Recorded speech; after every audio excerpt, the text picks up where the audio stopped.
మీరు చిల్లవ్వండి, మిగిలింది మేం చూసుకుంటాం అని అంటున్నారు సూర్య అండ్ విక్రమ్ సినిమాల మేకర్స్. ఇంతకీ ఏం జరిగింది? ఎవరిని చిల్లవ్వమంటున్నారు? ఆ మాట ఎందుకు అనాల్సి వచ్చింది? ఇలా చాలా ప్రశ్నలే మొదలవుతున్నాయి. వాటికి సమాధానాల గురించి మాట్లాడుకుందాం, వచ్చేయండి. సూర్య హీరోగా నటిస్తున్న సినిమా కంగువ. ప్రపంచవ్యాప్తంగా 35కు పైగా భాషల్లో గ్రాండ్ గా విడుదల చేయడానికి రెడీ అవుతున్నారు ఈ మూవీ మేకర్స్. శివ దర్శకత్వం వహిస్తున్న ఈ సినిమా గురించి ఇప్పటికీ భారీ హైప్ ఉంది. అన్నీ బాగానే ఉన్నా సినిమా రిలీజ్ గురించి మాత్రం ఇప్పటిదాకా క్లారిటీ లేదు. ఈ విషయాన్ని సోషల్ మీడియా వేదికగా పలుసార్లు ప్రశ్నించారు అభిమానులు. లేటెస్ట్ గా ఈ విషయం గురించి స్పందించారు స్టూడియో గ్రీన్ అధినేత ధనుంజయన్. రిలీజ్ డేట్ గురించి ప్రస్తావించాల్సి వచ్చినప్పుడల్లా ప్రేక్షకులు తనను ట్యాగ్ చేస్తున్నారని అన్నారు. వందలాది కోట్లు పెట్టి సినిమాలు చేసినప్పుడు వాటిని ఎప్పుడు విడుదల చేయాలో కూడా నిర్మాతలు లెక్కలేసుకుంటారని చెప్పారు.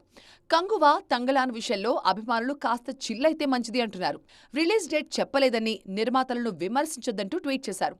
సలహాలివ్వడం, కామెంట్లు చేయడం వల్ల ఉపయోగం ఉండదని తమకు సపోర్ట్ చేయమని అడిగారు ధనుంజయన్. సూర్య, కంగువ, విక్రమ్, తంగలాన్ మీద ప్రేక్షకుల్లో భారీ అంచనాలున్నాయి.